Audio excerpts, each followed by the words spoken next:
Türkiye Büyük Millet Meclisi bilindiği üzere 1 Ekim'de artık açılıyor. İnşallah ki bu sefer esnafın umudu boşa gitmez.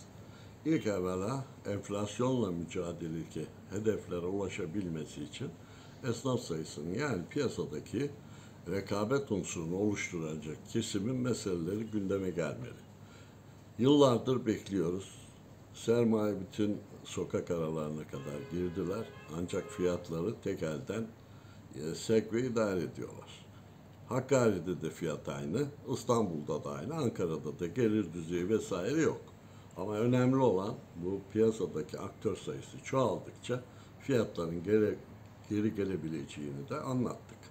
Sayın Cumhurbaşkanı Yardımcımıza, Sayın Cumhurbaşkanımıza, Maliye Bakanımıza enflasyonla mücadelede en büyük yapılacak iş düzenlemenin yapılması. Dünya nasıl yapıyorsa bizde de öyle olması gerekli. Yoksa ben yaptım mantığıyla olmuyor. Maalesef enflasyonda da tabii ki mevsimsel olarak artık kış geliyor ve fiyatlar kendiliğinden yükselmeye de başlamak üzere. Halbuki bu mevsimde insanların kışlıklarını alma, kış hazırlıkları yapmada mevsimi. Burada yapılacak esnafın beklentilerini bildiğiniz üzere en başta gelen sorun bu parakende yasasındaki açma kapama saatleri olmak üzere tüm mesafe kurallarının koyulması, esnaf sanatkarın tedirgin edilmemesi, yoksa fiyatların düşmesini beklemekte pek yerinde olmaz. Ben şunu ifade etmek istiyorum.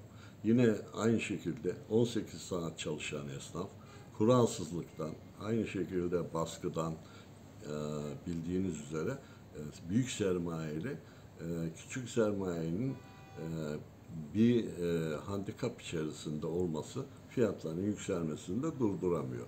Şimdi bu insanların sosyal güvenliğinde Sayın Cumhurbaşkanı 7200 günü esas almıştı. Ülkedeki bilindiği üzere hem deprem hem de akabindeki bildiğiniz daha evvel ne vardı? Pandemi süreciydi.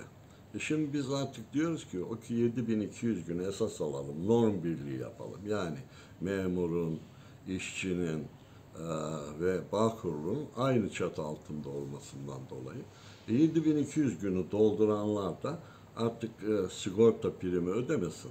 Sadece sağlık sigortası primini ödesin. En azından 7000 liralık bir masraftan kurtulmuş olurlar. Hem 7200 gün doldurmuş hem de halen prim ödemek zorunda olan insanlara bu da sermaye kaybına neden oluyor. Önemli olan tabii bu düzenlemenin meclis açılır açılmaz, kadük kalmadan, sonlara bırakılmadan halledilmesiyle ilgili.